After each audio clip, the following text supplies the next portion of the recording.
지금 여러분의 지갑, 아니, 대한민국의 금융 미래 전체를 걸고 보이지 않는 전장이 벌어지고 있습니다. 오늘 그 전쟁의 한가운데 있는 원화 스테이블 코인에 대해 제대로 한번 파헤쳐 보겠습니다. 자, 그럼 바로 시작해볼까요?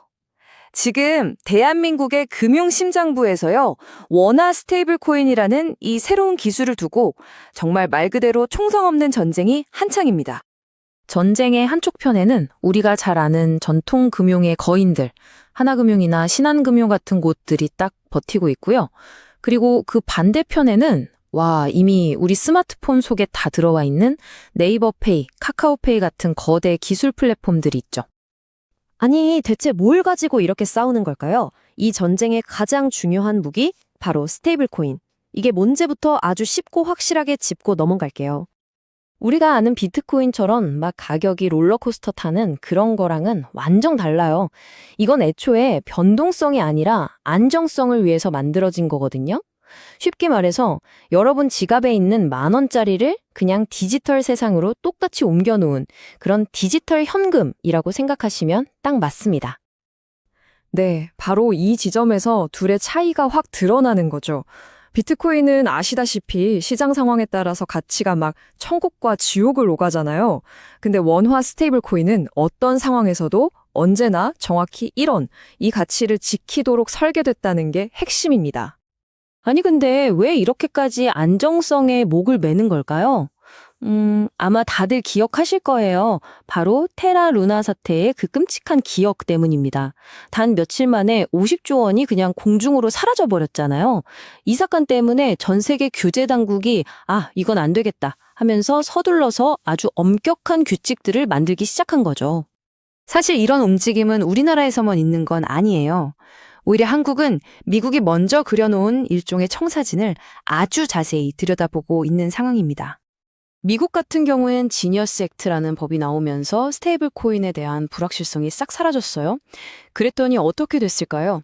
USDC를 만드는 서클 같은 회사는요, 진짜 폭발적으로 성장해서 IPO, 그러니까 기업 공개까지 성공했죠. 이게 뭘 보여주냐면 명확한 규칙만 만들어주면 이 시장의 잠재력이 얼마나 어마어마한지를 제대로 보여준 겁니다. 근데 이게 단순히 결제 좀 편해진다, 이런 차원의 얘기가 아니에요. 진짜 놀라운 건 한 나라의 통화 정책, 그러니까 금리 같은 걸 통째로 흔들 수도 있다는 겁니다. 실제로 미국 연준에서는 달러 스테이블 코인이 널리 쓰이면 이게 금리를 낮추는 압력으로 작용할 수도 있다, 이런 말까지 했어요. 엄청난 얘기죠. 자, 그럼 이제 다시 우리나라 얘기로 돌아와 볼까요? 이 금융전쟁의 룰을 정하고 있는 법, 바로 디지털 다산 기본법은 과연 어떤 내용을 담고 있는지 한번 살펴보겠습니다. 우리나라 법의 핵심 철학은 아주 명확해요. 바로 선안정 후혁신. 일단 안정성부터 챙기자는 거죠. 제2의 테라 루나 사태는 절대 안 되니까 무조건 100% 현금성 자산으로 준비금을 쌓아둬라, 이렇게 못을 박은 거예요. 그리고 그 안정성이 확보되면 그때 혁신을 위해 문을 열어주겠다. 그래서 은행한테만 이걸 다 맡기는 게 아니라 기술력을 가진 빅테크 기업들도 참여할 수 있게 일종의 절충안을 내놓은 겁니다. 그래서 지금 보시는 것처럼 가장 유력하게 거론되는 모델이 바로 이 컨소시엄 방식입니다.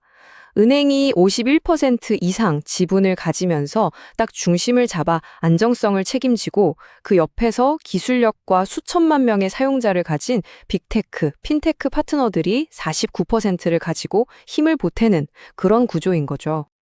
자, 그럼 규칙은 정해졌습니다. 이제 궁금한 건 이거죠. 과연 이 전쟁에서 누가 이길 것인가?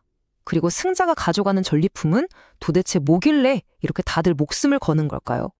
전리품의 규모가 이건 정말 상상을 초월합니다. 지금 결제할 때마다 신용카드사 같은 중간 업체들이 수수료를 떼가잖아요. 이걸 완전히 건너뛸 수 있게 되는 거예요. 그렇게 되면 결제 사업자들이 가져가는 이익률이 지금의 한 0.15%에서 최대 0.65%까지 계산해보면 무려 4배 이상 뛰는 겁니다. 어마어마하죠. 이건 그냥 돈을 더 번다, 이 수준이 아니라 완전히 새로운 금융 생태계가 만들어진다는 뜻이에요. 보세요. 코인을 만드는 은행연합이 승자가 될 거고요. 그 코인을 수천만 사용자에게 쓰게 하는 네이버 같은 플랫폼도 당연히 이기겠죠. 그리고 우리가 가게에서 실제로 결제할 때 필요한 단말기 같은 인프라를 까는 다날 같은 회사도 확실한 승자가 되는 그런 구도가 그려지는 겁니다.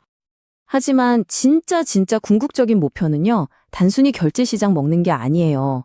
자, 한번 생각해 보세요. 안정적인 디지털 원화가 생겼어요. 그럼 그 다음은 뭘까요? 바로 실물 자산의 토큰화, RWA라고 부르는 겁니다. 이게 뭐냐면 우리가 사는 아파트, 비싼 미술품, 음악 저작권 같은 이 세상의 모든 현실 자산을 이 디지털 현금으로 사고 팔게 만드는 거예요. 이게 현실이 되면 지금의 암호화폐 거래소가 미래의 증권거래소처럼 될 수도 있다는 겁니다. 자, 이 모든 이야기가 결국 하나의 핵심 결론으로 이어집니다. 이건 그냥 새로운 결제 수단 하나 더 생겼다 이런 얘기가 절대 아니라는 거죠. 지금 우리가 얘기하는 건 결제가 조금 빨라졌네? 수수료가 좀 싸졌네? 이런 기존 시스템의 작은 개선이 아니에요. 이건 돈, 즉 가치가 저장되고 옮겨지고 또 우리가 소유하는 그 방식 자체가 뿌리부터 바뀌는, 말 그대로 우리 경제의 기반이 되는 금융 시스템을 아예 새로 짓는 것과 같은 그런 거대한 변화를 우리가 지금 목격하고 있는 겁니다. 그래서 마지막으로 여러분께 아주 도발적인 질문 하나를 던지면서 마무리할까 합니다. 만약에 이 세상에 있는 모든 자산이 온체인, 그러니까 누구나 투명하게 들여다볼 수 있는 디지털 장부 위로 올라간다면 과연 어떤 세상이 펼쳐질까요? 저기 보이는 저 초고층 빌딩의 지분 0.001%를 또는 박물관에 있는 저 위대한 예술작품의 소유권 일부를 그냥 친구에게 메시지 보내듯이 쉽게 사고 팔 수 있는 세상.